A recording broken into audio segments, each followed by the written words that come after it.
हे ऐकल्यावर तुम्हाला अजून सोलापूरचा अभिमान वाटेल. डॉक्टर बाबासाहेब आंबेडकरांच्या अस्थी भारतात फक्त 3च ठिकाणी आहेत आणि त्यातील एक ठिकाण थेट आपल्या सोलापूरच्या मिलिंद नगरात. 1956 बाबासाहेबांच्या महापरिनिर्वाणानंतर त्यांच्या अस्थी सोलापूरला आणण्याचा ऐतिहासिक निर्णय घेतला गेला.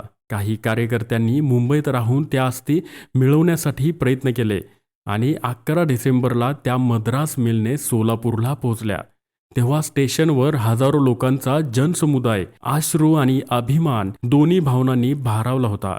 त्या दिवशी सोलापूरने फक्त अस्थी स्वीकारल्या नाहीत, तर बाबासाहेबांचा विचार, संघर्ष आणि धम्माची प्रकाशरेषा आपल्या मनात कायमची पेटवून घेतली.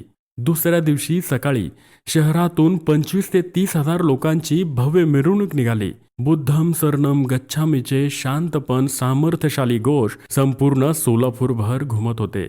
यानंतर बुधवार पेठेतील मिलिंद नगरात अस्थिविहाराची पायाभरणी करण्यात आली. ही आहे आपल्या सोलापूरच्या विचारांची, तत्वांची आणि परंपरेची जपलेली स्मृती. अशीच विसरलेली पण गर्वाने सांगण्यासारखी गोष्ट पुन्हा उलगडूया फक्त अनटोल्ड सोलापूरवर. जय भीम.